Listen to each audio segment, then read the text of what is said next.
All right, to the weather now on this New Year's Eve, and let's take a live look outside. Oof. It is just nasty out there. Slick roads, not from any ice or snow, but just from the a lot of rain. We've had, Rob, since, gosh, it kept me up overnight. Yeah. And all the way in this morning to work, and it's still raining now. The good news, well, there's good news there on that front, in that was the third of three systems that once it moves out, we're done with the rain. Okay.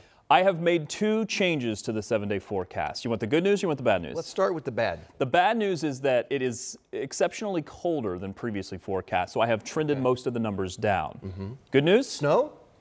Good news is there's a lot more sunshine in that forecast. Okay. I might be one of the few who thinks snow is good news. I don't think it's good news. Let's go. There are some snow chances in there. I'll settle for sun. There are some snow chances. Let me not look. I know there's snow lovers out there, and I do think it's enjoyable at times. Not all the time, though. Let's get to the 7-day. I want to have 7-day forecast up there first. Boy, I'm just giving away my whole forecast here. I was looking at it earlier because I wanted to really kind of drive home those cooler temperatures. While it's there, just go ahead and look at it. Look at the temperatures into the 20s. Let me start, though, with where we are. And then I do want to walk you through a couple of things here because one, the temperatures are still pretty mild. This is the mildest it's going to be at least over the next week. Temperatures close to 50. Once this rainy system moves out, then the temperatures are going to drop. Once these northwest winds kick in, that's what's bringing in the colder air. And by the time it wraps up, I think we're going to see this change over to maybe a snowflake or two.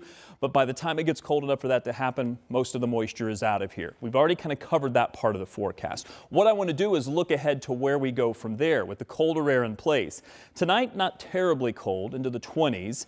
That'll be closer to our high temperature later in the week. Wednesday forecast, close to freezing for our daytime high, more clouds than anything else, although some trends are starting to show more sunshine. I'm hoping that happens. Temperatures close to freezing, but those highs over the next 7 days, what I did was once we get this colder air to settle in, Friday really through Monday, I really trended all of these numbers down by a few degrees. The new data is coming in suggesting that it is going to be much colder, so any system that does roll through here has a chance to bring us some snow. Now, there are two that we are watching, two new systems on the horizon.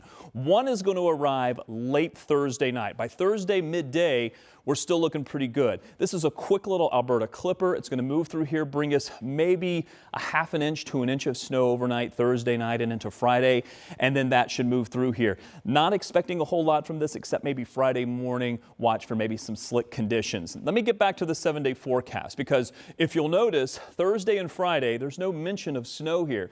Well, I just showed you a snowy system coming through Thursday and Friday. Where is it? It's going to happen overnight Thursday and then Friday, so that during the daytimes, most of you won't even know that that came through, except that when you come out Friday morning, you'll see some snow showers. Heading into the weekend, certainly much colder.